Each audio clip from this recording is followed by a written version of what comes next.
आप में से बहुत ऐसे लोग इस वीडियो को देखेंगे, जिसके बाद कई ऐसे लोग होंगे जो कमेंट करेंगे कि यार ये फिर ज्ञान देने आ गई, यार इसका फिर से शुरू हो गया, फिर हिंदू फिर मुस्लिम।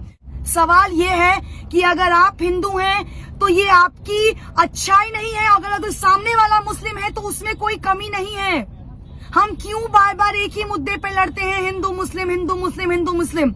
हमारे पास देश में और भी मुद्दे हैं। मैं भी हिंदू हूँ, मुझे इस बात का बहुत फक्र है कि मैं हिंदू हूँ, पर एट द सेम टाइम मुझे शर्म आती है खुद को हिंदू बताते हुए।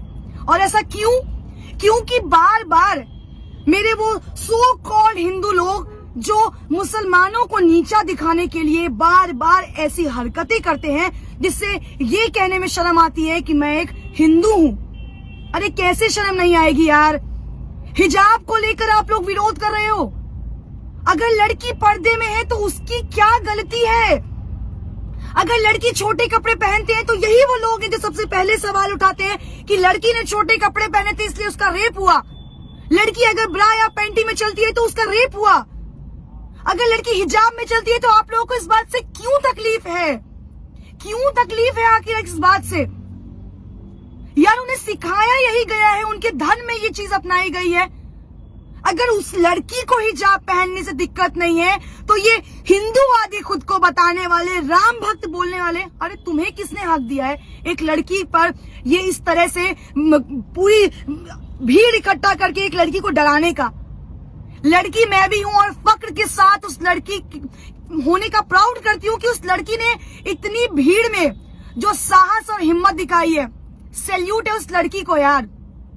तुम उस हर लड़की के लिए इंस्पिरेशन हो जो लड़की सामने आने से, बात करने से डरती है।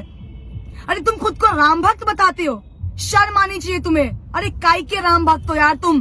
केवल रोड पर श्री राम के नारे लगाने से, हिंदू काटे जाने से, मुस्लिम काटे जाएंगे, राम राम चिल्लाएंगे जैसे नारे लगाने से तुम हिंदू और राम भक्त हो जाओगे? Seriously? Are you kidding? No bro no, नहीं होने वाले आप राम भक्त। कौन सा तुमने भगवत गीता पढ़ा है जहां ये बोला गया है कि दूसरे धर्म की महिलाओं को, दूसरे धर्म को नीचा दिखाओ और खुद को ऊपर लेकर आओ? तुम्हारे माँ बाप ने तुम्हें शायद यही सिखाया होगा कि अपना धर्म अपना है और दूसरों का धर्म नीचा है। यही सिखाया ना तुम्हें? सवाल उस सरकार पर उठाती हूँ जो बार बार चुनाव से पहले हिंदू मुस्लिम करती है। अरे क्यों भाई? रोजगार के मुद्दे पर आके लड़ो ना चुनाव।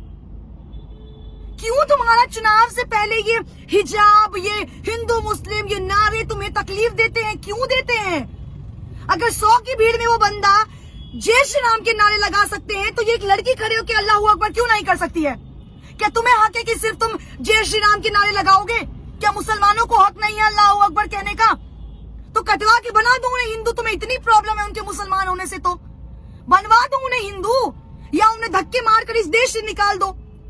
क्यों गाते हो सेक्युलरिज्म का नारा? क्यों लगाते हो सेक्युलरिज्म का नारा जब तुम्हारे देश में ही एक धर्म को नीचा दिखाया जाता हो बार बार? कहाँ है वो भाजपा के नेता? हमारे भाजपा के जो नेता हैं कर्नाटक के सीएम, क्यों चुप्पी साधे बैठे हैं? अब महिलाओं की सुरक्षा नहीं याद आई? अब महिलाएं नहीं याद आई? अब आपकी सरकार सबका साथ सबका विकास पर बात नहीं करेगी?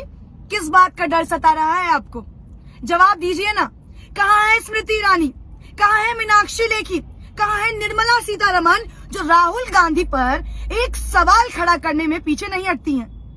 अपनी इज्जत अपनी और दूसरों की इज्जत नहीं है क्या? अरे बात कीजिए ना हिंदू मुस्लिम पर। क्यों नहीं आके सामने से हिंदू मुस्लिम करते हैं? क्यों हर बार चुनाव से पहले उन गुंडों को छोड़ देते हैं जो आपका काम करते हैं? इतना ही शौक है ना लड़ने का तो सामने आकर लड़िए ना। क्यों पीठ पीछे वार करते हैं? किस बात का खौफ है? भाजपा के अंधभक्त तो वैसे ही सीना ताने खड़े रहते हैं। महिलाएं सुरक्षित है। मैं चुनावी दौरा कर रही हूँ, आप लोग मानेंगे नहीं, इतने अंधभक्तों से टकराई हो जो कहते हैं आप यहाँ खड़ी है ना तो आप यहाँ सुरक्षित है। ये है सुरक्षित, ये है सुरक्षा, ये है तुम्हारा सुरक्षित राज्य, तुम्हारा शहर, तुम्हारा देश, जहाँ हिजाब पे तुम सवाल उठा रहे हो। हिजाब पहनने पे सवाल उठा रहे हो। लड़की के शॉर्ट्स पहनने पर भी तुम ही सवाल उठाते हो, लड़की के हिजाब पहनने पे पर तुम ही सवाल उठाते हो। तुम्हें कौन हक दे रहा है यार? हक तुम्हें किसने दिया है? संविधान में तो ये हक लिखा नहीं है कि किसी रिलीजन को छोटा दिखाओ, किसी लड़की को नीचा दिखाओ, किसी धर्म को नीचा दिखाओ। तुम्हें राइट दिया है उस सरकार ने जिसको तुम वोट दे रहे हो। तुम्हारे पे बंदूक चला के सरकार सत्ता में आ रही है और ये सरकार तब तक इस नीचपन पे आएगी जब तक तुम जैसे अंधभक्त उनका साथ देते रहोगे और हिंदू मुस्लिम करते रहोगे। आज तो केवल हिजाब पे हुआ है सवाल खड़ा, आने वाले वक्त में देखो न जाने कितने मुद्दों पर सवाल खड़े उतरेंगे। महिलाओं का घर से निकलना ना बंद कर देना यार। कुछ दिनों में तो ऐसा ना हो कि अरे देखो हिंदू मुस्लिम लड़की घर से कैसे बाहर निकल रही है, उसको घर के अंदर डालो, क्योंकि वो मुसलमान है ना, वो पढ़ नहीं सकती, वो कॉलेज नहीं जा सकती। और तुम हिंदू हो ना, तो तुमने तो दुनिया में बहुत अपना नाम रोशन किया। केवल जय श्री राम के नारे लगाने से, केवल खुद को महादेव का भक्त बताने से ना तुम इस दुनिया के महापुरुष नहीं हो जाओगे। उन सभी वीडियो देखने वाले लोगों को मैं एक सवाल आखिरी में करना चाहूंगी, अगर हिंदू मुस्लिम करने से इस देश का विकास हो रहा है तो मैं कहती हूँ हर रोज हिंदू मुस्लिम करो हिंदू मुस्लिम। आज तो एक लड़की को शिकार बनाए हैं, 10 लड़कियों को शिकार बनाओ। अरे शर्म करो यार, नीचपन की भी हद होती है और कितना गिरोगे तुम लोग। शर्म करना और थोड़ा सोचना अपने बारे में कि जिस सरकार के लिए काम कर रहे हो आने वाले वक्त में इससे बुरा हश्र होगा।